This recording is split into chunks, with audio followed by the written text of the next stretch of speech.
When I came downstairs, there was Dad at the breakfast table, biting into his toast.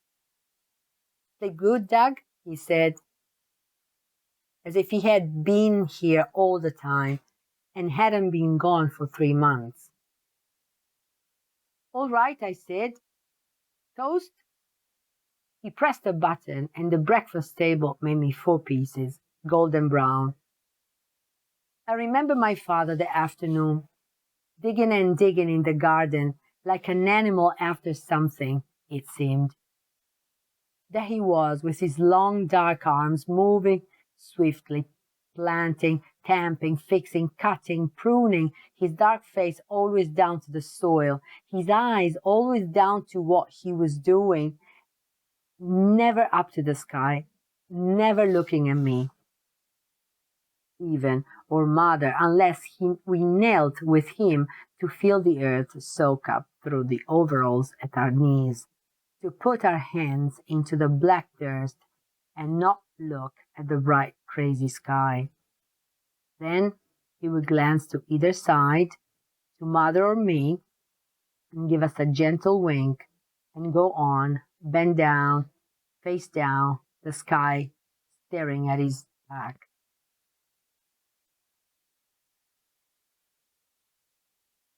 That night we sat on the mechanical swing which swung us and blew a wind upon us and sang to us. It was summer and moonlight, and we had lemonade to drink, and we held the cold glasses in our hands, and Dad read the stereo newspapers inserted into the special hat which you put on your head. He turned the microscopic page in front of the magnifying lens if you blink 3 times in succession. Dad smoked cigarettes and told me about how it had been when he was a boy in the year 1997. After a while, he said, as he had always said, "Why aren't you out playing kick the can, Doug?" I didn't say anything, but Mom said, "He does on nights when you're not here." Dad looked at me, and then, for the first time that day, at the sky. Mother always watched him when he glanced at the stars. The first day and night, when he got home, he wouldn't look at the sky much. I thought about him gardening and gardening so furiously, his face almost driven into the earth. But the second night, he looked at the stars a little more. Mother wasn't afraid of the sky in the day so much. It was the night stars that she wanted to turn off, and sometimes I could almost see her reaching for a switch in her mind, but never finding it. And by the third night, maybe Dad'd be out there on the porch until way after we were all ready for bed. And then I'd hear Mom call him in.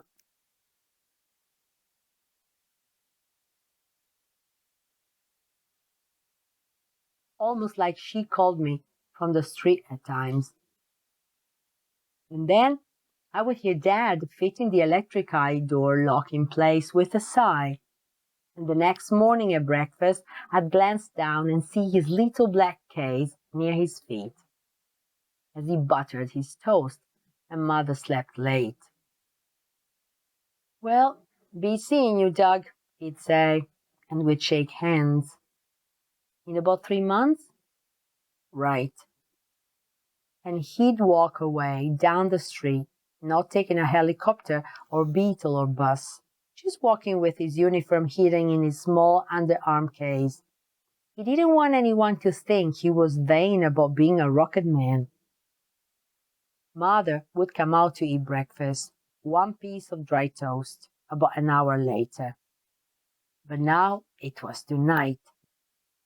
The first night, the good night, and he wasn't looking at the stars much at all. "Let's go to the television carnival," I said. "Fine," said Dad.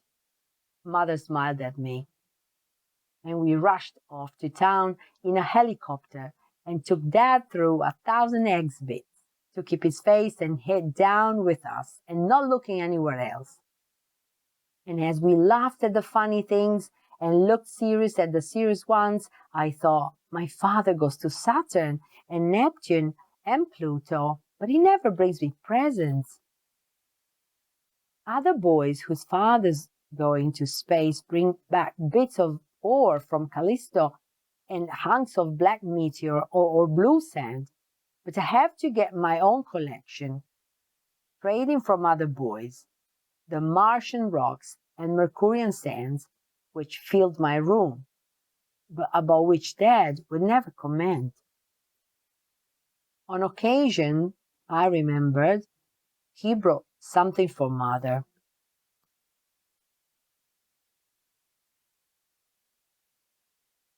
He planted some Martian sunflowers once in our yard, but after he was gone a month and the sunflowers grew large, Mom ran out one day and cut them all down.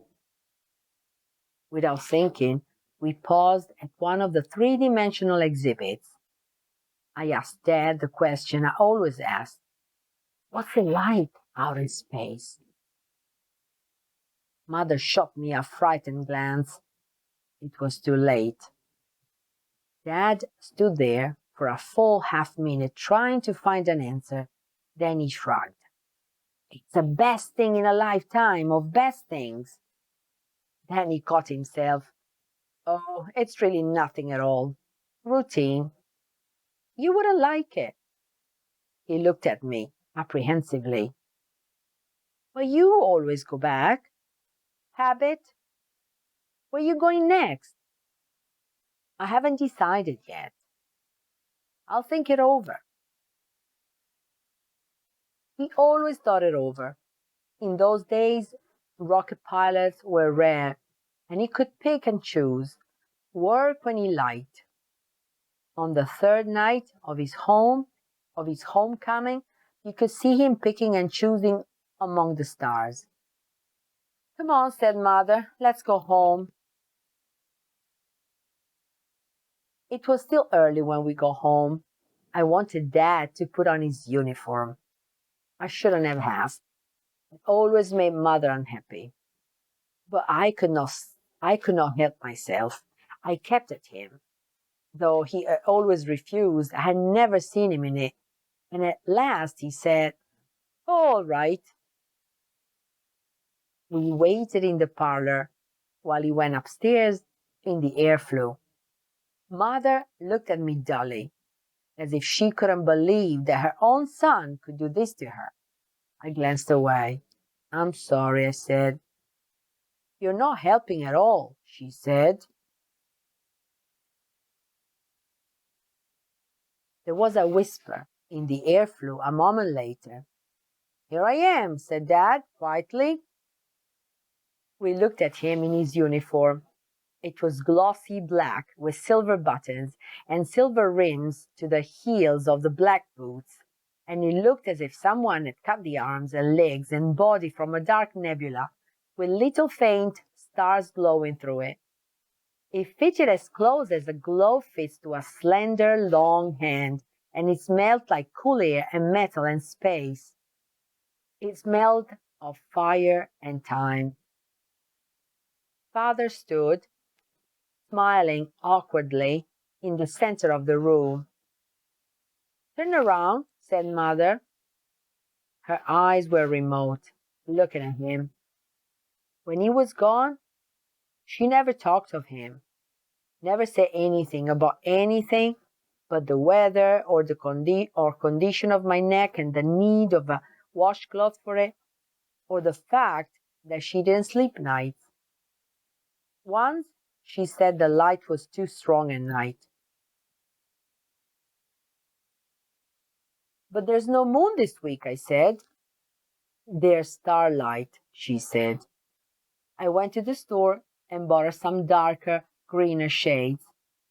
As I lay in bed at night, I could hear her pull them down tight to the bottom of the windows. It made a long rustling noise. Once I tried to mow the lawn. No, Mom stood in the door. Put the mower away. The grass went 3 months at the time without cutting. Dad cut it when he came home. She wouldn't let me do anything else either, like repairing the electrical breakfast maker or the mechanical book reader. She saved everything up as if for Christmas. And then I would see Dad hammering and tinkering and always smiling at his work, and Mother smiling over him, happy. No, she never talked of him when he was gone. And as for Dad, he never did anything to make a contact across the millions of miles. He said once, "If I called you, I'd want to be with you. I wouldn't be happy." Once Dad said to me, "Your mother treats me sometimes as if I weren't here, as if I were invisible." I had seen her do it. She would look just beyond him, over his shoulder, at his chin or hands, but never into his eyes. If she did look at his eyes, her eyes were covered with film, like an animal going to sleep. She said yes at the right times and smiled, but always a half second later than expected. "I'm not here for her," said Dad. But other days she would be there, and he would be there for her, and they would hold hands and walk around the block or take rides with Mom's hair flying like a girl's behind her. And she would cut off all the mechanical devices in the kitchen and bake him incredible cakes and pies and cookies, looking deep into his face, her smile a real smile. But at the end of such days, when he was there to her, she would always cry. Dad would stand helpless, gazing about the room as if to find the answer, and never finding it.